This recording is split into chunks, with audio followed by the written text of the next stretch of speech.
Le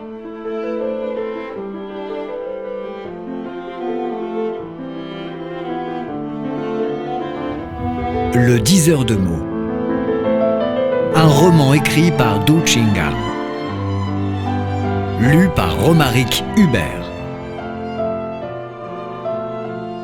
Le diseur de mots. Vous voyez. De grand matin, le portable sonna. Dado appuya sur le verre, personne ne répondit, on entendait pourtant les gazouillis des oiseaux et le vent qui soufflait. Le fil fut ensuite coupé. Dado se dit perplexe. C'est bizarre, les mauvais appels adviennent souvent à minuit, et là on est hanté à l'aurore. Le semi-devin chercha à se rassurer. Pour un voyant, les chants matinaux des oiseaux annoncent toujours de bons présages. 3 minutes après, le portable ressonna. Dado répondit à nouveau. « Allô ?» Une voix retentit. « Salut, frère Dado, c'est moi, Chenjie. »« Très heureux de t'entendre. La voix du moine apporte du bonheur ici-bas. Enfin, toi aussi tu as un portable. » « C'est tout petit qui me l'a donné hier, mais je sais à peine manipuler les touches. » Dado sourit. « Je connais la cause de ce silence bizarre. » Chenjie était le petit bonze que le professeur de français avait connu à Mending il y a 6 ans. Il avait reçu les rites de niveau 2 et devint un vrai moine. Assidu et intelligent, ce dernier se distingua de ses frères et se fit assistant du doyen. Dado demanda au moine « Qu'est-ce que tu as à m'appeler dès le petit matin ?» Chenjie répondit hésitant « Je suis de près le développement du bouddhisme zen dans le monde entier. Depuis ces dernières années, le zen s'est beaucoup répandu au Canada et en France.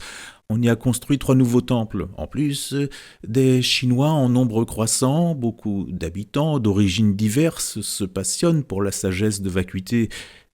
Je voudrais apprendre le français, dans l'intention de promouvoir le bouddhisme au niveau mondial. » Le moine s'exposa en toute solennité, en dépit de l'hésitation.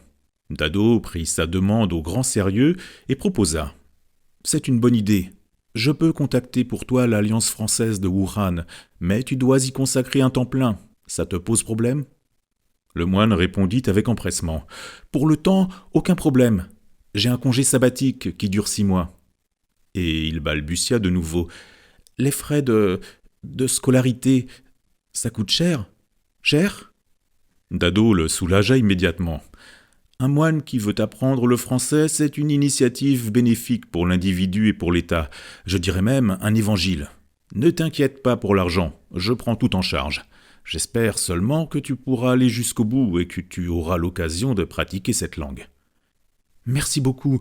Aie confiance en moi. Une fois inscrit, je ferai tous mes efforts.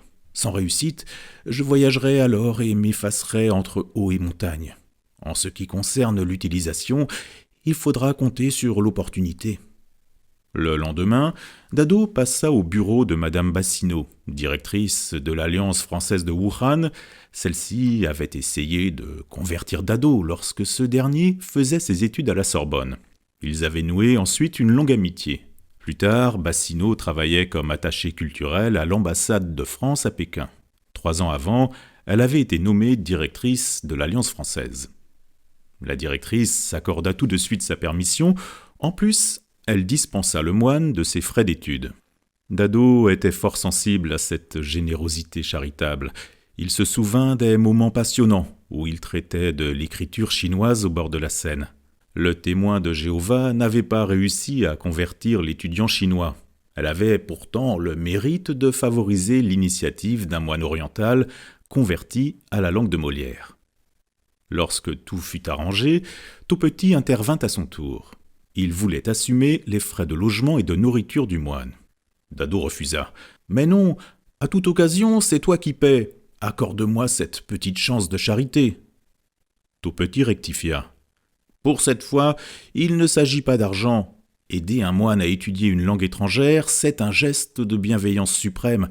Le Bouddha est là qui nous regarde. Laisse-moi partager cette béatitude sacrée. » Dado savait que son ami croyait à la rétribution causale propre au bouddhisme. Il n'insista plus. Les deux sponsors se répartirent le travail. Le professeur de français s'occupait des études du moine, le riche marchand prenait en charge tous ses frais de séjour. Avant de chercher Dado, Tout Petit avait fait libérer pour Chenjie un studio situé à proximité de l'Alliance. Le marchand immobilier fut avantagé. Il possédait de nombreux logements à Wuhan. En robe de moine à la tête nue, Chenjie descendit à pas sûr de la montagne. Lors de la distribution des classes, on rencontra un petit embarras. Les lecteurs français étaient pour la plupart des femmes. Elles s'embêtaient au sujet de l'appellation. En classe, nous tutoyons nos élèves, mais ça nous gêne de tutoyer un moine. Avec ce dilemme, on ne peut pas bien faire les cours. On se renvoya la balle. À la dernière minute, le moine fut inséré dans la classe de Raymond qui, contre les conventions vouvoyait Nine le moine. C'est un haut respect accordé par un Français envers un religieux oriental. À l'école de français, Chenjie formait un paysage particulier. Vêtu de sa robe de moine, il était partout poursuivi par des regards curieux, se sentait mal à l'aise. Le plus souvent, il se blottissait dans un coin de la classe. Lorsqu'il fut appelé à répondre aux questions, une vingtaine de regards se dardaient sur sa tête nue comme autant de poignards. Trop nerveux, le moine balbutiait à chaque fois qu'il prenait la parole et devint à la longue un élève retardataire en oral. Le moine ambitieux s'énervait, mais ne renonça pas à ses efforts. Il se disait « Un bonze qui récite bien les sutras parviendra à mieux apprendre le français. » Dado suivit de près Chenjie au long de ses études. Il était sûr de sa future réussite. Et pour cause.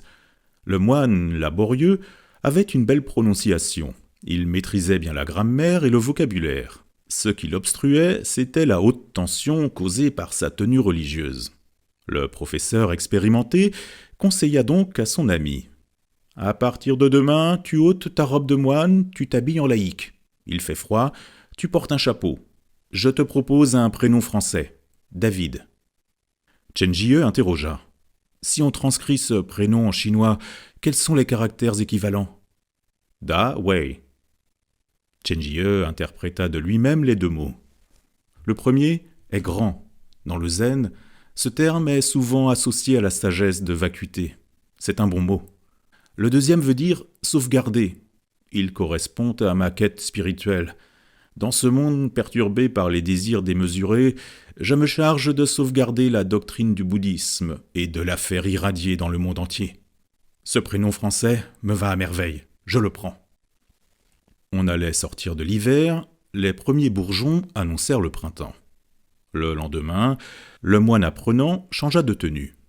Raymond le tutoya, les regards poignards disparurent.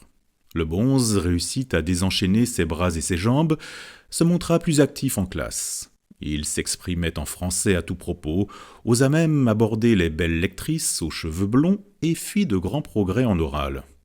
Au bout de 3 mois, il se classa premier dans sa classe dans toutes les matières. Au 4e mois, le moine parlait couramment français en maintes circonstances. Les lecteurs aimaient beaucoup bavarder avec lui. On l'invitait au café, au restaurant et à des soirées, posant sans cesse des questions sur la vie au sanctuaire. Chenjie leur répondait bien en français, de façon claire et vivante. À la fin du semestre, le moine doué en langue dépassa de loin ses camarades. Vint l'été aux fleurs épanouies. Les 3 amis intimes se rencontrèrent dans une maison de thé. On bavardait cordialement. Tout Petit s'informa en souriant sur le séjour du moine dans le bas monde. « Je ne te pose pas de questions sur tes études. Dado m'a dit que tu es le meilleur élève de l'Alliance française depuis sa fondation à Wuhan.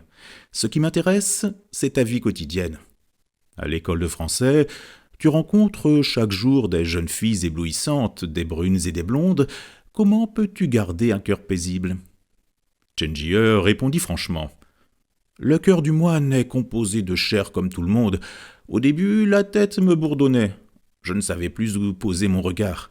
Heureusement, le doyen m'a transmis l'art de voir les os. À renfort de cet art, je peux garder la sérénité. » « Mais comment voir les os ?» poursuivit Tout Petit. « À la rencontre d'une belle femme, je vise à l'essence. Je vois le squelette au lieu de m'attarder sur la peau. » Dado reprit la parole.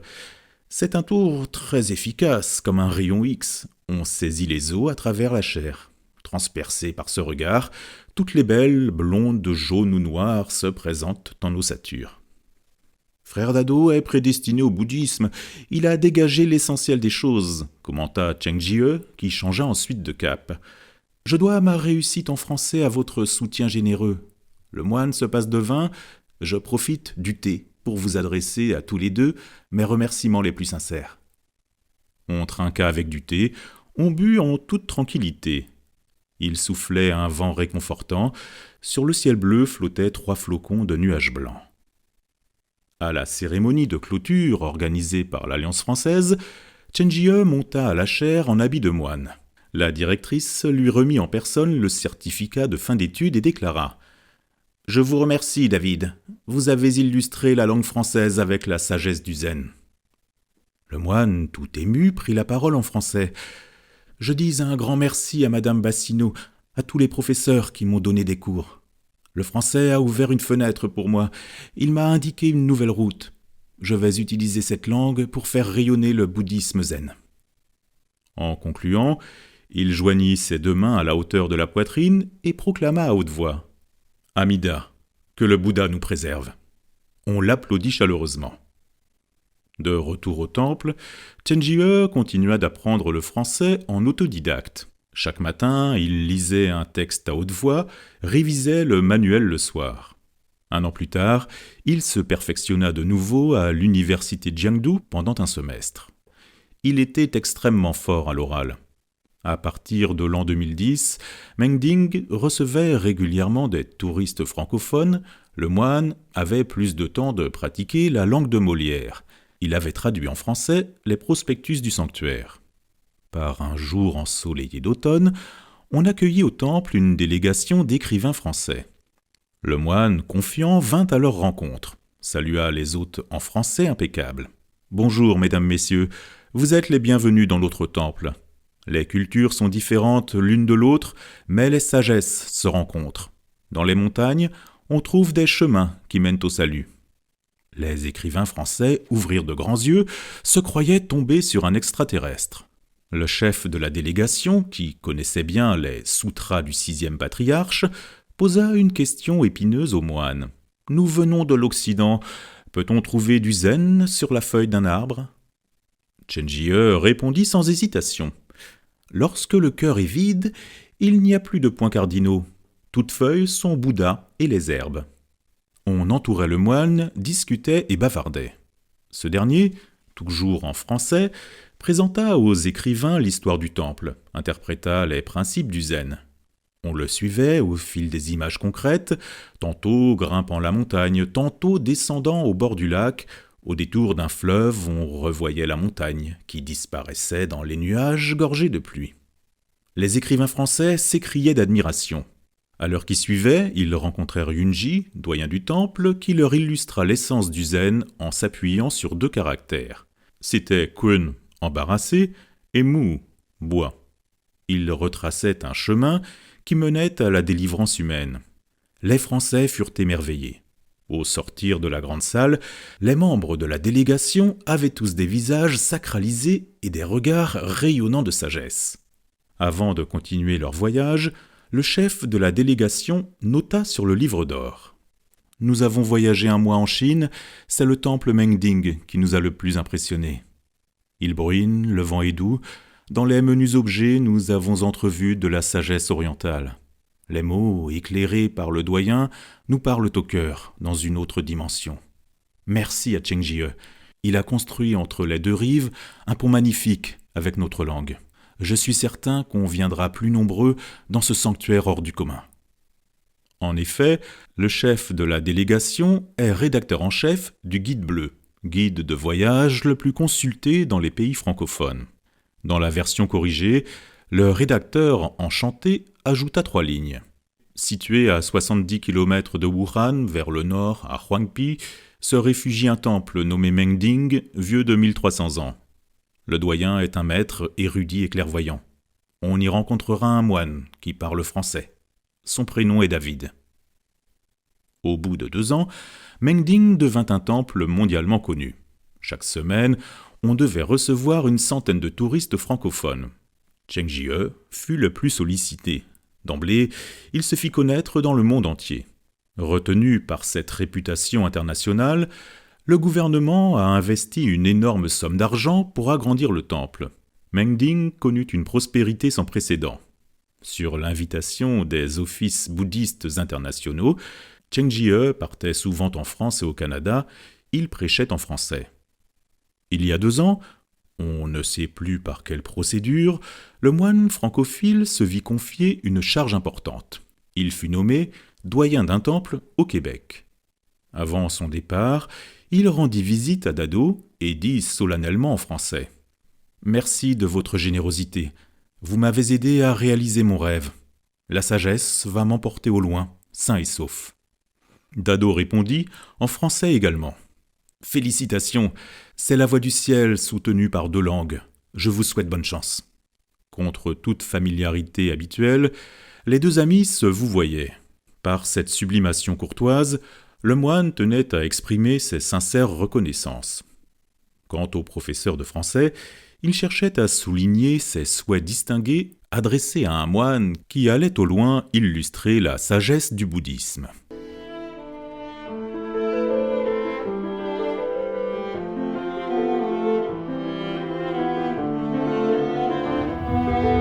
Le 10 heures de mots.